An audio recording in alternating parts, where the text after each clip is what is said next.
We have been charged with letting the new president and Congress know what we feel is the most pressing issue they will need to address as they assume office. We feel that the most important issue facing our country is ISIS and the crisis in the Middle East. The battle on terrorism is real and must be dealt with to ensure safety for all Americans.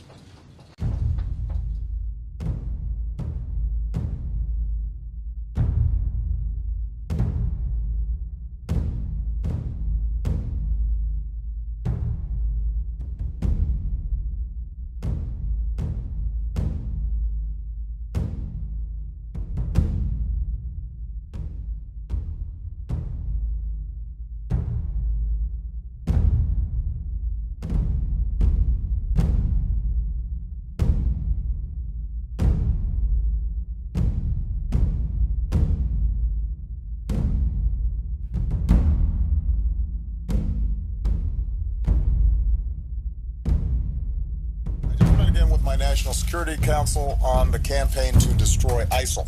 I want to thank Secretary Carter and Chairman Dunford, who just returned from meetings with our coalition partners in the Middle East, for hosting us and for their continued leadership of our men and women in uniform.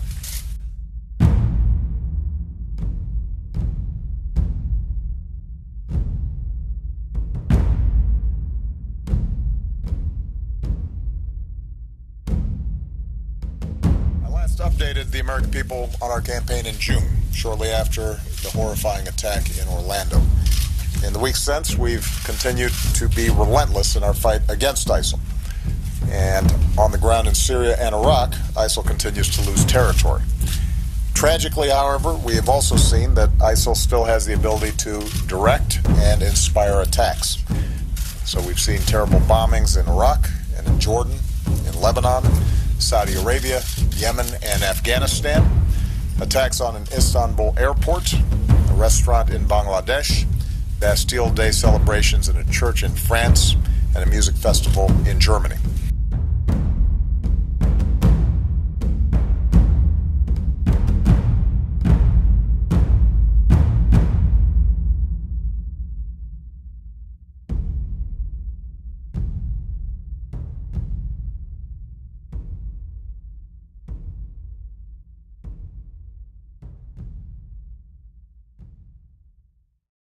ISIS basically was an offshoot of Al-Qaeda, a much more radical offshoot than Al-Qaeda, who's radical themselves.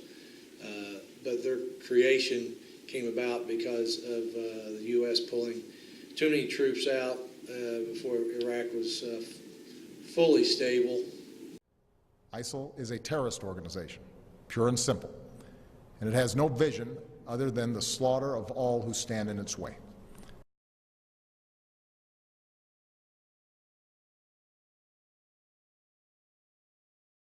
They need to do whatever they got to do to take care of, get the job done over there. This group there is no negotiating. There is, with the groups who have the religious ideology that ISIS has. They've killed thousands and thousands of people, beheaded Christians for only one reason, that's because they're Christian.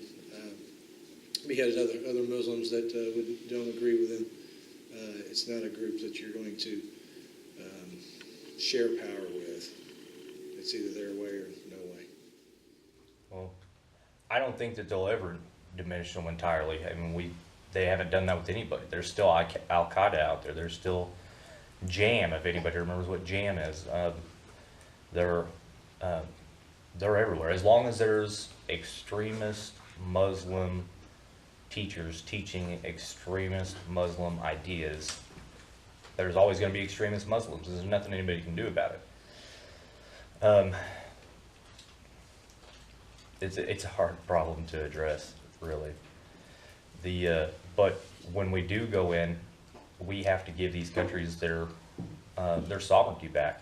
And that's what ISIS is really taking away. They've just run over 3 or 4 countries, and basically they have one big state, the Islamic State of ISIS, where they control everything, whether in name or not. You can call Iraq, but right now it's not Iraq. It's part of ISIS.